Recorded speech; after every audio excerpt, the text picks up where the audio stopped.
Welcome to ETV prime. రాజకీయ నాయకులకి కొన్ని పడికట్టు పదాలు ఉంటాయి. ప్రజాసేవ చేయడానికి రాజకీయాల్లోకి వచ్చాను, పేదల బాధలు చూస్తే గుండె తరుక్కుపోతుంది, చట్టం తన పని తను చేసుకుపోతుంది, ఇలా కొన్ని పడికట్టు పదాలు వాడతారు. కానీ వేరే ఫీల్డ్ నుంచి రాజకీయాల్లోకి వచ్చిన వాళ్ళు మాత్రం కొంచెం బోల్డ్గా మాట్లాడతారు అప్పుడప్పుడు. Kangana Ranaut Hindi cinema heroine, famous heroine.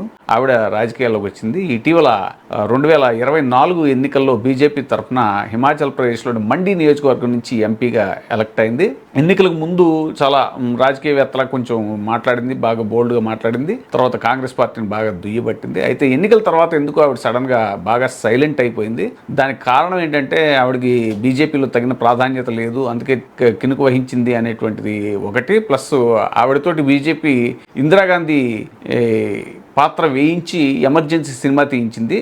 కాకపోతే ఆ సినిమా విడుదల సమయంలో మాత్రం బీజేపీ తనకి అంతగా సపోర్ట్ చేయలేదు అనేటువంటి అసంతృప్తి కూడా ఆమెలో ఉంది అనేటువంటిది రాజకీయ పరిశీలకులు చెప్తున్నారు. అందుకే ఈ మధ్యన ఆవిడ ఎక్కువ యాక్టివ్గా లేదు. తాజాగా ఆవిడిచ్చిన ఒక ఇంటర్వ్యూలో ఆవిడ చెప్పిన విషయాలు ఆవిడకి బీజేపీతో చెడింది అనేటువంటి విషయాన్ని కొంచెం దానికి బలం చేకూర్చేలాగా ఉన్నాయి ఆవిడ వ్యాఖ్యలు. అవి ఏంటంటే, నేను ఎంపీని కానీ ప్రజలు నా దృష్టికి తీసుకొస్తున్న సమస్యలు చూసి ఆశ్చర్యం కలుగుతుంది. నా వద్దకు పంచాయతీ స్థాయి సమస్యలు తీసుకొస్తున్నారు, రోడ్లు బాగాలేవని, డ్రైన్లు బాగు చేయలేదని చెబుతున్నారు. అది రాష్ట్ర ప్రభుత్వం స్థాయిదని నేను వాళ్ళకి చెప్పినా అర్థం చేసుకోరు.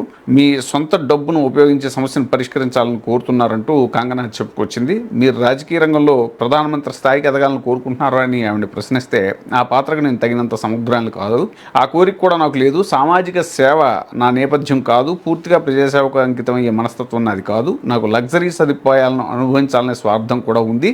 నేను జీవించిన జీవితం కూడా అలాంటిది అని కంగనా కొంచెం రాజకీయాలతో డిటాచ్డ్గా మాట్లాడినట్టుగా మాట్లాడారు. అంటే బహుశా సమీప భవిష్యత్తులో ఆవిడ బీజేపీ నుంచి డిటాచ్ అవుతారేమో అనేటువంటి ఊహాగానాలకి ఇది బలం చేకూరుస్తోంది అని రాజకీయ పరిశీలకులు అంటున్నారు.